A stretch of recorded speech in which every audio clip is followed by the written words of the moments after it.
வணக்கம் மக்களே. இன்றைக்கி நம்ம மார்க்கெட்டை பார்த்திங்கன்னா கிட்டத்தட்ட ஒரு 10 அப்போ பீக்கில், அதாவது 25,871 அப்படி ஒரு 200 பாயிண்ட் கிட்டே ஏறிச்சு. என்னடா சரியில்லை நம்ம மார்க்கெட் இவ்வளோ ஏறாதுன்னு பார்த்தா அடுத்து அடித்து நாக் அவுட் பண்ணிட்டாங்க. கீழே இறக்கி ஃப்ளாட்டான ஒரு ட்ரேடிங் பெர்ஃபார்மன்ஸ் வந்துட்டு பாசிட்டிவாக ஒரு 28 பாயிண்ட் பாசிட்டிவில் க்ளோஸ் ஆகிட்டு. நீங்கள் பார்த்தீங்கன்னா எஃப்ஐஎஸ் அண்ட் டிஏஎஸ் டேட்டா பற்றி பார்த்தீங்கன்னா எஃப்ஐஎஸ் வந்து கிட்டத்தட்ட நெட்டாக 4,300 crores விற்றுருக்காங்க. ஆனால் டிஏஎஸ் வந்து 3,900 crores உள்ளே போட்டிருக்காங்க.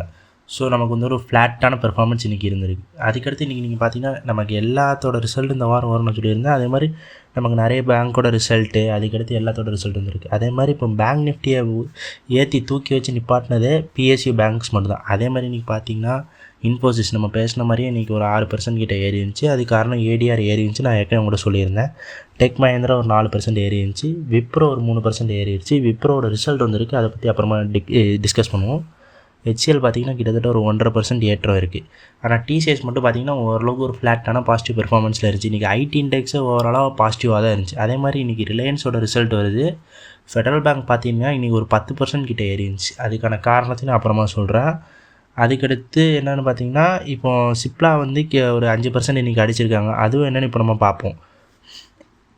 இப்போ நீங்கள் ஃபஸ்ட்டு பார்த்தீங்கன்னா ஃபெடரல் பேங்க் வந்து கிட்டத்தட்ட 10% கிட்ட ஏறிஞ்சுன்னு சொல்லியிருந்தேன்னா அவங்களோட Q3 ரிசல்ட் வந்து இந்த இன்றைக்கி ரிலீஸ் பண்ணியிருந்தாங்க. இப்போ அவங்களோட ரிசல்ட்டை பார்த்துருந்தீங்கன்னா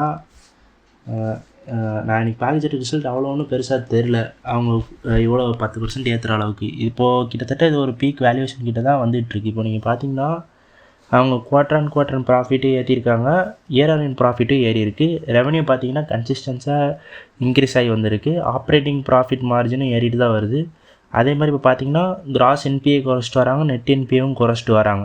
ஆனால் இப்போ நீங்கள் பார்த்தீங்கன்னா இதே இது நம்ம இப்போ வேல்யூவேஷனில் கம்பேர் பண்ணவே முடியாது. டாப் பேங்க்ஸான ஹெச்டிஎஃப்சி பேங்க்கு, ஐசிஐசிஐ பேங்க், ஆக்சிஸ் பேங்க் அதோட கிட்டத்தட்ட புக் வேல்யூ பார்த்தீங்கன்னா 2 times வருது. அதே புக் வேல்யூ கிட்ட இதுவே ட்ரேட் ஆக ஆரம்பிச்சிட்டு நமக்கு இப்போ இந்த ஹெச்டிஎஃப்சி பேங்க்லாம் கொஞ்சம் கொஞ்சமாக சீப்பான ரேட்டுக்கு வர ஆரம்பிச்சிட்டு. ஸோ இப்போ நம்ம இந்த பேங்க் வந்து ஒரு நல்ல பீக் வேல்யூஷன் போனால் இதில் வந்து எக்ஸிட் பண்ணுறது தவிர நமக்கு வேறு வழி இல்லை. இதில் வந்து எக்ஸிட் பண்ணிட்டு நம்ம வேறு பேங்க்கில் ஏதாவது கூட ட்ரை பண்ணலாம். அடுத்து இப்போ நீங்கள் பார்த்தீங்கன்னா இந்த ரிசல்ட் மூலமாக என்ன ஆச்சுன்னா ஜுன்ஜுன்வாலா அண்ட் ஜெரோதா இவங்களுக்கு வந்து சேர்த்து வச்சு 200 கோடி, அதாவது கிட்டத்தட்ட ஒரு 11% அவங்களுக்கு இன்றைக்கி ஒரு நாளில் மட்டும் கெயின் கிடச்சிருக்கு.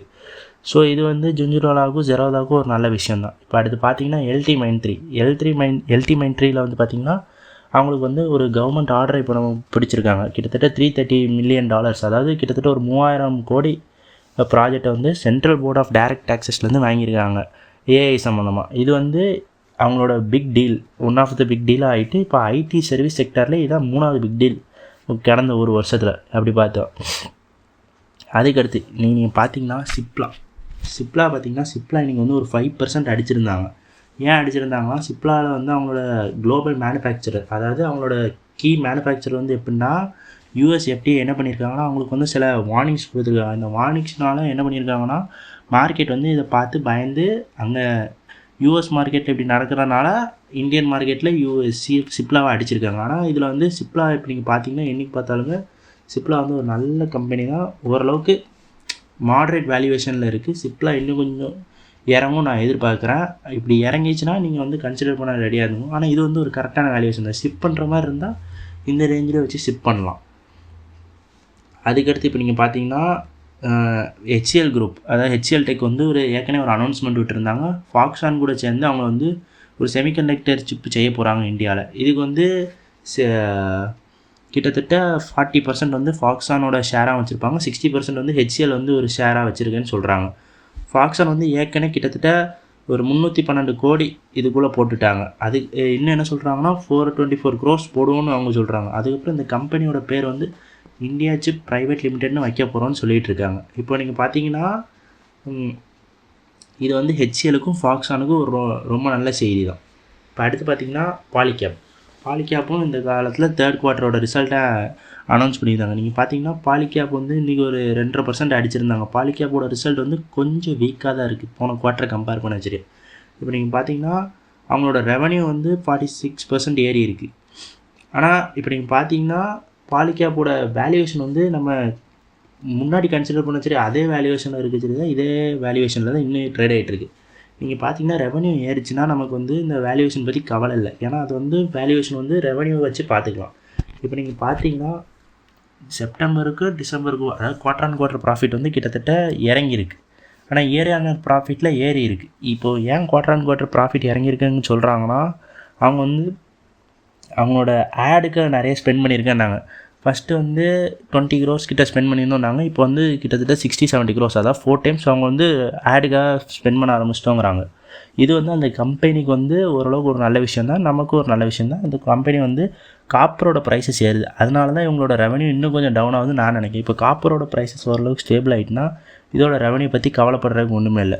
ஸோ அடுத்து பார்த்திங்கன்னா விப்ரோ பார்த்திங்கன்னா விப்ரோ இன்றைக்கி வந்து ரிசல்ட் விட்டுருந்தாங்க. விப்ரோ பார்த்திங்கன்னா ப்ராஃபிட் வந்து கிட்டத்தட்ட 7% விழுது. 3119 கோடி தான் அவங்களோட ப்ராஃபிட். ஆனால் ரெவன்யூ பார்த்திங்கன்னா குவார்டர் ரெவன்யூ வந்து எப்படின்னா கிட்டத்தட்ட ஒரு 4% ஏறி இருக்குது. இயர் ரெவன்யூ வந்து கிட்டத்தட்ட ஒரு 6% ஏறி இருக்குது. அதே மாதிரி இது ப்ராஃபிட் வந்து குவார்டரில் வந்து 4% இறங்கியிருக்குங்கிறாங்க. ஸோ இதுக்கெலாம் காரணம் என்னென்னு பார்த்தீங்கன்னா லேபர் காஸ்ட்டுங்கிறாங்க. இப்போ விப்ரோ பார்த்திங்கன்னா போனஸ் கொடுத்த பிறகு இப்போ வந்து அவங்க கிட்டத்தட்ட ஒரு 6 ரூபா டிவிடெண்ட் சொல்லியிருக்காங்க. இந்த 6 ரூபா டிவிடெண்ட்ங்கிறது நமக்கு வந்து ஒரு நல்ல விஷயந்தான்.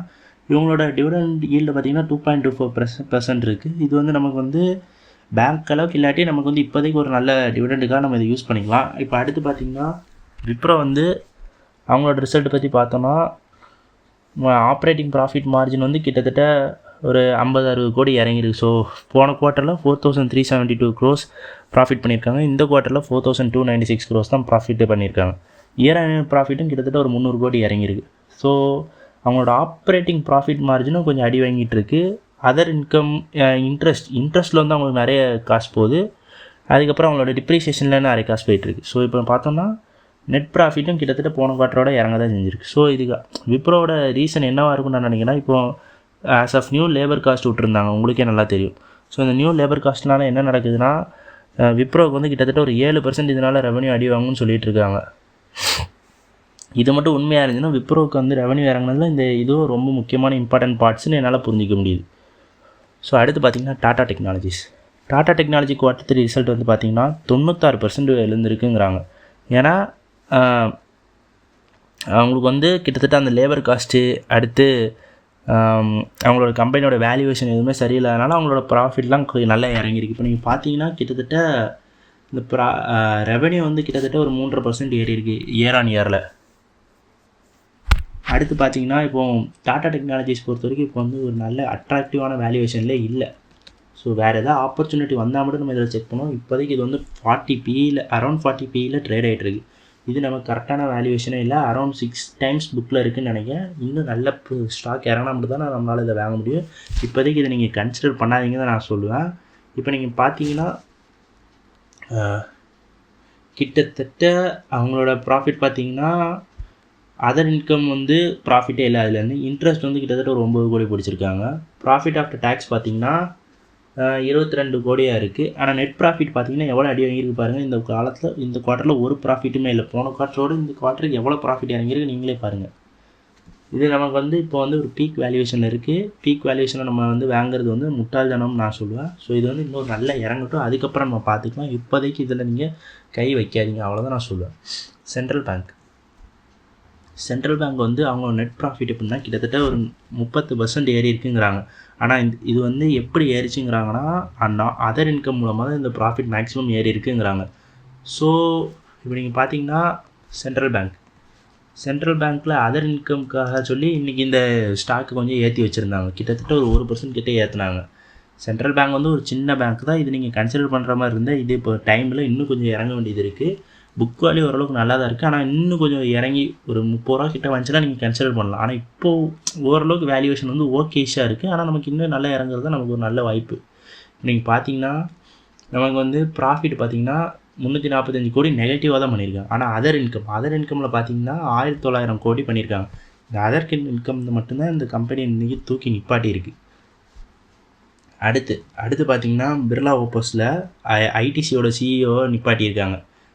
ஐடிசியில் ஏற்கனவே ஒரு 3 டெக்கேடாக வேலை பார்த்துருந்தாரு. அதாவது 30 வருஷமாக வேலை பார்த்தவரை தூக்கி இங்கே வேலை பார்க்க வச்சு அதுக்கடுத்து இவரை CEO போட்டிருக்காங்க. இவர் என்ன பண்ணுவார்னு தெரியல. இது பிர்லா ஓப்பஸில் இருக்கிற பிரச்சனையை தூக்கிட்டு மேலே கொண்டு வருவாரா இல்லையான்னு நம்ம பொறுமையாக பார்த்து தெரிஞ்சுப்போம். அதே மாதிரி இப்போ நீங்கள் பார்த்தீங்கன்னா ஐடிசி பற்றி பேசணும்னு நினச்சேன். ஐடிசி நீங்கள் நிறைய பேர் கன்சிடர் பண்ணியிருப்பீங்கன்னு தான் நான் நினைக்கிறேன். கிட்டத்தட்ட அதோட ரெண்டாவது சப்போர்ட்டும் உடச்சி 329 ரூபா கிட்ட வந்துட்டு. ஸோ அடுத்த சப்போர்ட் வந்து நீங்கள் பார்த்தீங்கன்னா 300 ரூபா கிட்ட தான் இருக்குது அடுத்த சப்போர்ட்டு. ஸோ இப்போ நீங்கள் பார்த்தீங்கன்னா ஐடிசி வந்து ஒரு கான்ட்ராடிக் பெட்டாக நீங்கள் எடுத்து கன்சிடர் பண்ணால் அது வந்து உங்களுக்கு ரொம்ப நல்லதுன்னு நான் சொல்லுவேன். ஏன்னா இப்போ வந்து மார்க்கெட்டை ஐடிசியை ஃபியர் பண்ணுது. இது சிகரெட் டேக்ஸ் போட்டதுனால இது வந்து மேலே ஏறி வராது. ஆனால் ஐடிசி வந்து பார்த்திங்கன்னா டைவர்சிஃபை பண்ணிகிட்ருக்கு எல்லா செக்டார்லையும். ஸோ இது வந்து நமக்கு வந்து ஒரு நல்ல இடம் வாங்குறதுக்கு உங்களால். ஆனால் இது வந்து பல்க் பை பண்ணுறதுக்கான ஃப்ரெஷ் குவான்டிட்டி பல்க் பை பண்ணுறதுக்கான இடம் இது கிடையாது.